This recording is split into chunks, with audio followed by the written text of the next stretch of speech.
All right, we're coming back on. It is 1:04 on your clock with some more local updates. Our Miles Harris is live in Uptown following really one of the biggest stories of the last couple of days here. Miles' fatal shooting in Uptown yesterday during lunchtime. Police already have a suspect. I know he's in court today. What can you tell us?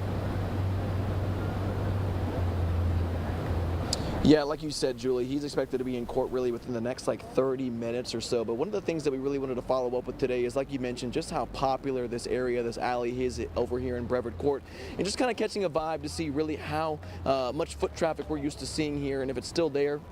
As I step to the side here, you can kind of take a glance and see that not as much usual foot traffic as we're used to seeing in this area here, but we have seen a lot of people still make their way out here, whether it's coming out here for lunch, whether it's out here really actually looking to see more of what the aftermath from that scene looked like though too. So again, a little bit more usual, that foot traffic, than we're used to seeing, but the thing that is different out here is that we're actually getting a different vibe in this area here. Still a lot of questions from people really asking what happened, what kind of led up to those shots ringing out here too, because you mentioned it. This happened around 1:30, around the time that we're here now. So this is really typically around that busy lunch hour. So we're used to seeing more of that foot traffic. So a lot of questions when it comes to people and their safety in this area. But really when it comes to the foot traffic, when it comes to the people usually coming out here and frequent around this area, still seeing the normal crowd. But again, just a lot of questions when it comes to the safety with this latest shooting incident and really one of the busiest, more popular areas here in Uptown, Julie.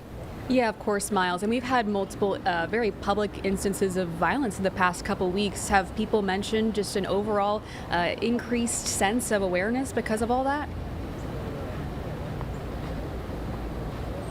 Yeah, absolutely. Again, some of the people that we talked to here, we asked them, how would you feel would make more sense in enhancing that safety, I would say, in this area here. Some of the people were sitting there saying that, there need to be more of a police presence, more of a security presence. There's have to be more of an awareness when we're walking around this area, because not only are we talking about, Brevard Court, but just behind us here is the French Quarter, or not the French Quarter, but Romeo Bearden, and also the Knight Stadium as well. So this a very, very popular area. So a lot of people, when we asked them, what are you going to do moving forward here, definitely have to enhance more of their awareness when it comes to their surroundings around this area though too, but they're also asking and hoping to see more of that security and police presence. Now we have been out here throughout much of the morning and really throughout much of the day though as well, and we have seen a couple of police actually patrolling this area here, whether it's related to that incident or whether it's related to really just the enhanced security that's needed around Uptown. We are seeing more of that, which is definitely a positive, and hopefully adding more of that security when it comes to that safety presence out here. But then again, Julie, still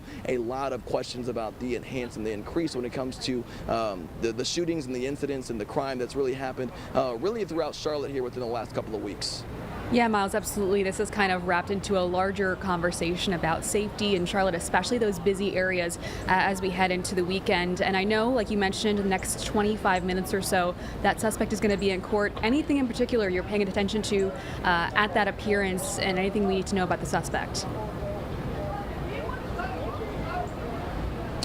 Honestly, not a whole lot. We did get the incident report that kind of mentioned that there was a bit of an argument that led up to that shooting. We know that the alleged suspect in this case mentioned that he felt like he was threatened for his life, which is why he actually led to shooting the victim in this incident. But just kind of hearing and learning more about this incident is really what we're keeping an eye on when it comes to that first court appearance, and obviously we'll keep you updated when we get those details as well today, Julie.